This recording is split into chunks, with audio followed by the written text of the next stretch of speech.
स्वातंत्र्यवीर विनायक दामोदर सावरकर वयाच्या 70व्या वर्षी एकाकी पडले होते। ना संघटना ना कोणाचा पाठिंबा, पण तरी देखील हिंदुत्वासाठी जे येतील त्यांच्यासह, जे येणार नाही त्यांच्या विना आणि जे विरोध करतील त्यांचा विरोध मोडून काढून हिंदुत्वाचे काम करण्याचा बाणा या वयात देखील सावरकरांनी जपला आणि जोपर्यंत शेवटचा हिंदू या जगात शिल्लक असेल तोपर्यंत अखंड हिंदू राष्ट्रासाठी लढण्याचा निर्णय आणि निर्धार त्यांनी केला। म्हणूनच ते आद्य हिंदू हृदय सम्राट आहेत। भारतरत्न सारख्या शेकडोच नव्हे तर हजारो पुरस्कार आणि पदव्या ओवाळून टाकाव्यात इतकं त्यांचं प्रत्येक क्षेत्रातलं अफाट कर्तृत्व आहे। हिंदुत्वावरच प्रभुत्व, भाषेवरचे प्रभुत्व, भविष्यात काय घडणार आहे याचा आजच वेध घेणारी नजर म्हणजे अफाट दूरदृष्टी त्यांना भगवंतानेच बहाल केली होती, असा व्हिडिओ शरदजी यांनी बनवला आहे। राष्ट्राय स्वाहा। इतिहासाची मोडतोड। वयाच्या 70व्या वर्षी एक छोटंसं भाषण केलं होतं। त्या भाषणात सावरकर म्हणाले होते की जर नेहरूंचं सरकार आता जर शाळांमधनं या देशाचा खरा इतिहास शिकवणार नसतील तर मला बहिशाळा घेऊन भारताचा खरा इतिहास मुलांना शिकवावा लागेल। पण पाठीशी कोणीच नव्हतं, संघटना नाही, पक्ष नाही, थकलेलं शरीर, 70 उलटलेली होती, त्यामुळे इच्छा असूनही प्रॅक्टिकली त्यांना काही करता आलं नाही। तर 24 साली जेव्हा त्यांना स्थानबद्धतेत ठेवलं तेव्हा त्यांच्या डोक्यामध्ये विचार आला की आता आपल्यावर बंधनं कुठली आहेत, राजकारणामध्ये आपण प्रवेश करू शकत नाही, ब्रिटिशांच्या विरोधात लढू शकत नाही, आपण वर्तमानपत्रात काही लिहू शकत नाही, आपण जाहीर भाषणं करू शकत नाही, मग आपण काय करू शकतो? हिंदूंना एक व्हायसाठी जे सदैव आपल्या डोक्यात एक सलतंय की हिंदू बाटलेला आहे। आता पण तीच घोषणा आहे ना, बटेंगे तो कटेंगे। हे काय आताच नाही आहे, हे पहिल्यापासूनच आहे। एकच होत नाही आम्ही, ही वज्रमूठच होत नाही। जेव्हा जेव्हा वज्रमूठ झाली तेव्हा तेव्हा स्वराज्याची स्थापना झाली। 18 पगड जातीला एकत्र आणण्याचं फार मोठं यश आहे छत्रपतींचं।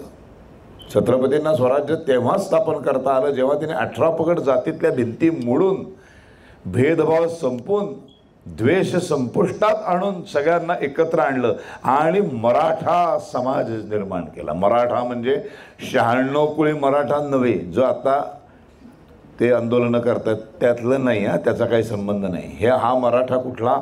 मराठा हा शब्द खऱ्या अर्थाने कुठून आलाय? मराठा तितुका मेळवावा, महाराष्ट्र धर्म वाढवावा, तो मराठा। त्या मराठामध्ये पोंक्षे पण बसतो, जाधव पण बसतो, कांबळी पण बसतो, त्याच्या जातीचा काही संबंध नाही। मराठा बटालियन मिलिटरीमध्ये आहे ते। मराठा म्हणजे काय फक्त 96 कुळी मराठा घेतात का? नाही, काही संबंध नाही। 96 कुळी मराठा असतात तर त्यांचा लेफ्टनंट कर्नल हा ब्राह्मण असूच शकत नाही, पण तो ब्राह्मण होता।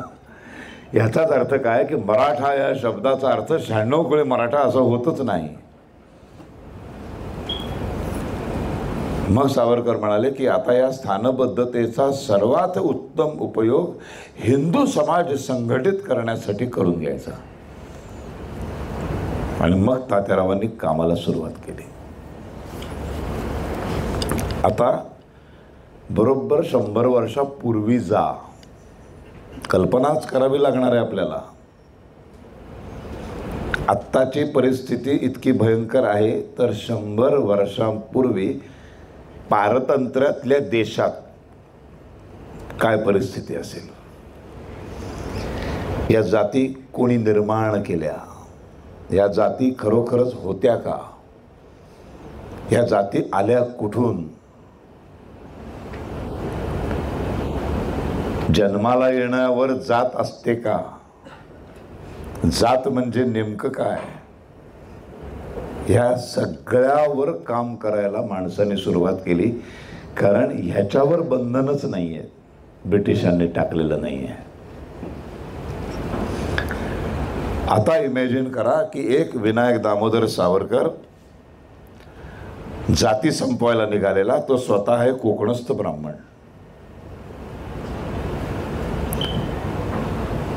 अस्पृश्यता निवारणाचं कार्य करणाऱ्या नेत्यांची नावं सांगा असं म्हटलं की आपल्या पटकन तोंडात बाबासाहेब आंबेडकर, फुले, सावित्रीबाई फुले, शाहू अशी पटकन नावं येतात. काम आहेच मोठं, त्याच्याबद्दल काही वादच नाही. पण मला एखाद्या गोष्टीची झळ पोचली आणि मी त्या झळीच्या विरोधात उभं राहणं ही झाली स्वाभाविक प्रतिक्रिया. नीट आहे का मी काय बोलतोय? मी लहानपणापासून अन्याय सहन करतोय. लहानपणापासून माझी अवहेलना नव्हती. लहानपणापासून मला अपमानित केलं जातंय आणि मग मी चिडून पेटून उठलो आणि म्हटलं बस झालं चायला, आता माझा अपमान कोणी करायचा नाही, मी वाट लावून टाकेन. याला भयंकर हिंमत लागते. शेकडो वर्ष जो अन्याय चालू आहे त्या अन्यायाच्या विरोधात त्याच समाजातला एक माणूस उभं राहणं म्हणून आंबेडकरांचं महत्त्व हे अनन्यसाधारण आहे. यात किंचितही ते कमी होत नाही. पण कुणाला माहीत नसेल म्हणून सांगतो, आंबेडकरांच्या अस्पृश्यता निवारणाच्या कार्याच्या आधी सावरकरांनी सुरू केलं आहे. एक चित्पावन कोकणस्थ ब्राह्मणाच्या घरात जन्माला येऊन सुद्धा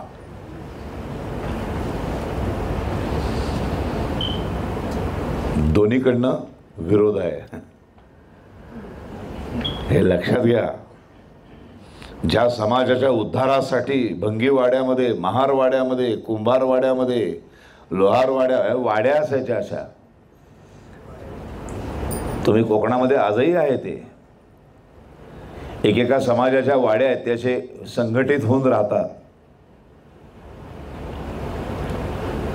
मांगवाडा, महारवाडा, कुंभारवाडा, लोहारवाडा, तिथे सगळे लोहार दिसणार, तिथे सगळे कुंभार दिसणार, तिथे सगळे महार दिसणार, तिथे सगळे मांग दिसणार.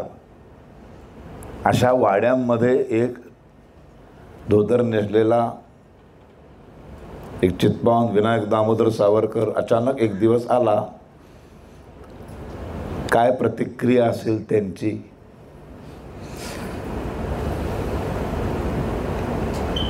अजूनही कोकणामध्ये ब्राह्मणांच्या किंवा मराठ्यांच्या घरामध्ये, त्यांच्या घरामध्ये काम करणाऱ्या कुळवाड्यांच्यासाठी चहाचे कप वेगळे ठेवलेले असतात कोनाड्यात. ती गडी माणसं येतात आपापला कप घेऊन असे, आणि ते नेमके त्या सगळ्या कपांना कानच नसतो, असे फुटके बिटके असे असे असतात. ते मी बघितलेले आहेत आमच्या कोकणात. मी आजीला विचारायचो, ती म्हणायची ती प्रथाच आहे. माझी आजी परत सामान्य, तिला ते बदलाव वगैरे, पण त्यांच्यात काही वैर आहे बाबा असं काही नाही. फार प्रेमाने सगळं व्हायचं. म्हणजे ती कुळवाडी बायका आमच्याकडे काम करणाऱ्या आमच्या शेतातले गडी त्यांच्या असे समोरच बसायचे ते. पण कप मात्र माझ्या आजोबांना किंवा मला जो कप बशी दिली जायची त्या कप बशीत त्यांचा चहा नव्हता. हे मी सांगतोय, मी बघितलेलं. मी तुम्हाला सांगतोय, सावरकरांनीच काम सुरू केलं ते 1924. किती भयानक परिस्थिती असेल. म्हणजे मी इमॅजिन करतो कधी कधी काय होतं माहिती, पुस्तकामध्ये ना 2 ओळीत त्याचं वर्णन निघून जातं पुढे. त्याचं गांभीर्य आपण विचार केल्याशिवाय कळतच नाही. मुळात एका माणसाला असं वाटणं, असं वाटण्यासाठी तो महारवाड्यात एक ब्राह्मण चाललाय म्हटल्यावर पहिले समस्त स्वजातीय ब्राह्मण त्याच्या विरोधात उभे राहणार. फक्त ब्राह्मणच नाही, मराठा समाज उभा राहणार. बरं, गंमत कशी आहे, ब्राह्मण, क्षत्रिय, वैश्य आणि शूद्र ह्याच्यामध्ये शूद्रांवर काय फक्त ब्राह्मणांनीच अत्याचार केले का? नाही. ब्राह्मण, क्षत्रिय, वैश्य तिघांनी अत्याचार केले. बिल फक्त ब्राह्मणावर फाडलं जातं.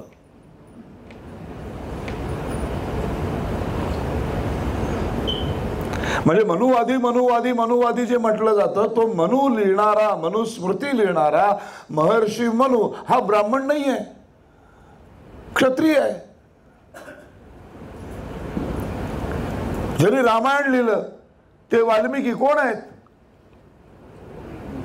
ब्राह्मण आहेत का? वाल्या कोळी ना. म्हणजे आताचे काय ते ओबीसी समाज, म्हणजे आरक्षणात आले असते ते कदाचित. मी सगळं असं कनेक्ट करतो.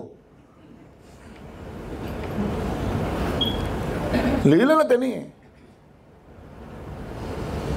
एका कोळी समाजातल्या माणसाने जे रामायण लिहिलं तेच रामायण आपण वाचतो आणि असं मस्तकाला लावतो ना. कुठे कुठे जात गेली, कुठे जातीचा द्वेष कुठे आहे? नाहीच आहे, नाहीच आहे. कर्तृत्वाला महत्व आहे. बरं, ज्या श्रीकृष्णाने हे 4 वर्ण सांगितले, तो श्रीकृष्ण कुठल्या समाजातला आहे? तो ब्राह्मण आहे? नाही, गवळी. म्हणजे परत ओबीसीत ना.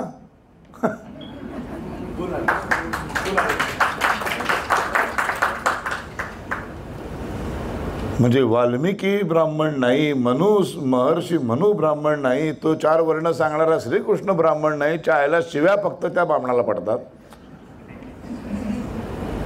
द्वेषाची बीज कशी व्यवस्थित पेरली जातात.